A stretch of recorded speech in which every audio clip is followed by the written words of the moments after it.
There are two reasons I love hotel rooms. One, nothing has ever been more consistent in my entire life. Every time you go into a hotel room, it will be the exact same hotel room that you saw when you were like 8 years old. Is the breakfast crazily overpriced? Yes. And it's going to be every time. You know what to expect. You can count on it. You will never be surprised. I've never seen something stay so trapped in time before. If you ever want to remember what it felt like when you were a kid and you stayed at a hotel once, you can stay in any hotel at all, and it will feel exactly the same as that. Every mattress and pillow in a hotel room, I'm convinced, hasn't been changed in like 25 years. Okay, reason number two, it's expensive. It's ridiculous. It makes no sense. No matter what hotel room you're staying in, it costs too much to stay there. But because it costs so much, I'm going to be in that hotel room enjoying every single bit of it. I'm using all the shampoo, conditioner, and soap that I can.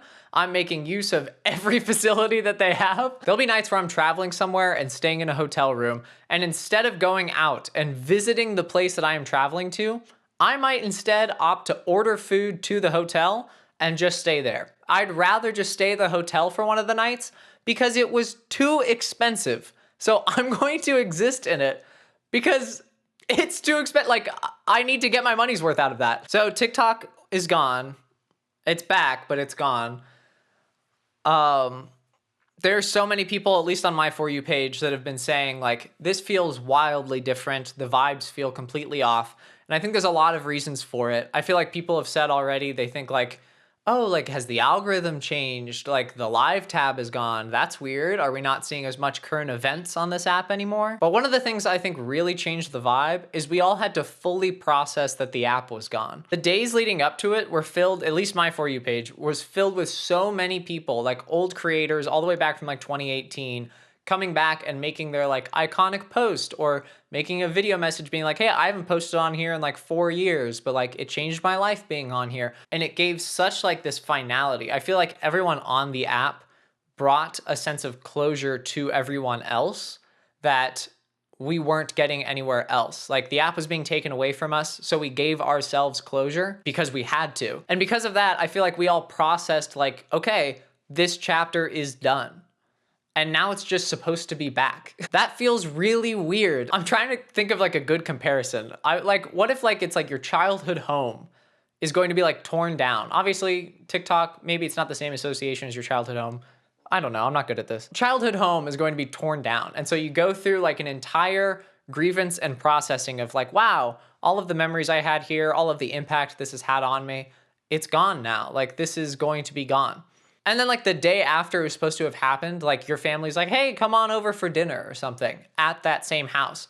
I think it would feel really weird to walk in there again. If you've kind of like taken a last look at everything and thanked it for all it's given you, like gotten closure and been like, okay, and now I will never see this again. And then you're just supposed to like walk into it again. I think that feels really weird. Like, maybe you like quit your job and you are like, I'm never gonna see any of these people again. And then you just have to show up for work again on Monday for some reason. Like, it doesn't make any sense. In the same way that I don't think our brains were ready to process like all of the amounts of things that we've seen online, I also don't think we were ready to process all of that going away. Anyways, in this last week of searching for closure with that app, I was trying to kind of like take note of all of the things I feel like I learned. And I feel like there's like one main takeaway I kind of had from my time on that app. And that is to repeat yourself. I've always been really afraid of taking up too much space, basically anywhere that I am, whether that's online or offline. One of my friends told me this like 6 years ago at this point. She said, you have the right to exist and take up space in the world. And I feel like I've repeatedly been trying to come to that conclusion in my life, but I feel like TikTok really helped me reach it. Like, when I first started on TikTok, I would be making posts and then immediately I would feel like I've just wasted people's time. I'm asking them for too much. And then if like the post didn't do well, I was thinking it's because like people didn't like it. I was taking up too much space by making it. But something I really learned when it came to following artists that I like on TikTok is that I enjoyed their stuff most when I saw it repeatedly. Like, maybe I saw a song snippet from an artist that I like, and I'm like, oh, I want to check that out, but I didn't immediately check it out, and now just I happen to forget to go check it out. But that wouldn't happen if the artist was repeatedly sharing themselves like authentically and repeatedly sharing that song snippet. Like, I would see it like 3 or 4 times, and by that time, I would totally have it tied together in my head. I would know when the song is coming out, and I would break away from the app to go listen to it. It's kind of like when someone you know has like a story that they've told a few times over the last years.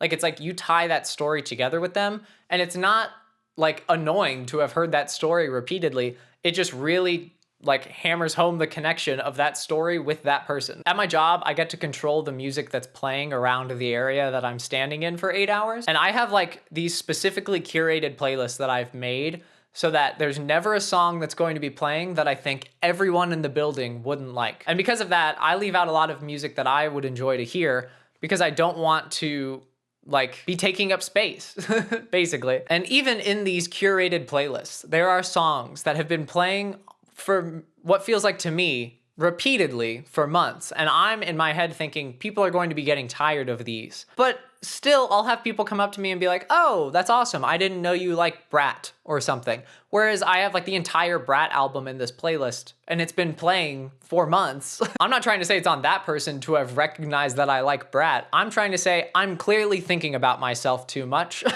And things that feel like repeating yourself are actually not taking up as much space as you think they might be. Another example of this, and where I feel like I really learned this lesson, was when I was doing TikTok lives a lot. The viewership, at least for me, for TikTok lives was kind of like a core group of people were watching for a long time. And then there was a rotating door of a lot more people very frequently over like the hour or 2 hours that I was there. They might switch out every like 3 or 5 minutes. And because of that, I would get song requests for songs that I had played like 5 minutes before. And I wouldn't want to repeat it again because I felt like I was being annoying or maybe taking up too much space with my own song that was being requested. But really, the person that was requesting it hadn't heard it yet. And the other people that were there, maybe they wanted to hear it again. And if they didn't, they can just slide off of the live. They don't have to keep watching it. It's not like I've morally wronged them.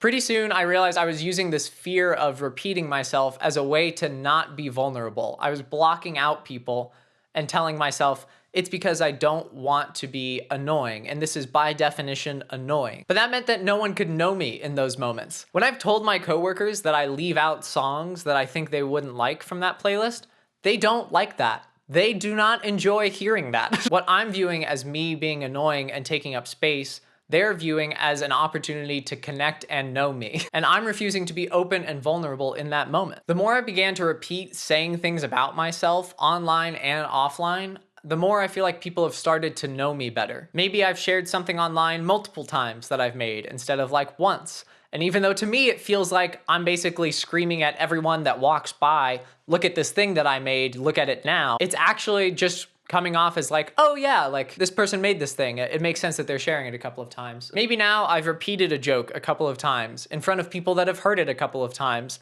And normally I'm thinking in my head, this is really annoying. Why am I doing this to these people? I think what they're getting from it is like, oh, this joke means something to Josh, or like the way that he's saying this is giving me insight to who this person is. Which, if anyone else that I know is struggling with this, I would be upset that they're not opening up and being more vulnerable, because like, I like to get to know people. I want to know things about you. I want you to repeat things about yourself. I want to know what's important to you. When someone I know tries to shrink themselves down, I feel sad. I feel sad for them because they're shrinking themselves down, but also I'm sad because like, I'm now losing out on an opportunity to be close to this person or to connect with them on a deeper level. So I feel like TikTok has been helping me slowly amend that phrase that my friend told me 6 years ago. You have a right to exist and take up space in the world, but I think you also have a responsibility to the people around you so that they can get to know you better, and to yourself so that you can be known better by the people around you. And that's why you should listen to my new album, Quadraphonic. I'm about to go. Don't mind the Christmas tree up in January. I'm about to go to the bookstore. I'm going to the bookstore. Now seems as good a time as any to tell you that I wear these blue tennis shoes everywhere I go. All of the time. I only wear these blue tennis shoes. I've had them for a couple of years. I really like blue tennis shoes. Once I wore blue tennis shoes when I was in my sophomore year of high school, and someone made fun of me for it.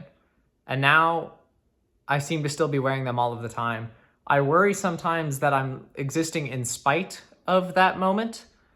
And thus I'm still being controlled by that one comment that like a 15-year-old made to me once.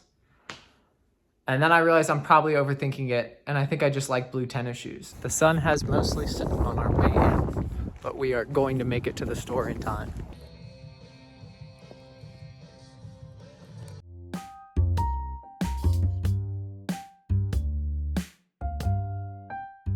Yeah, I just found some freaking eggs.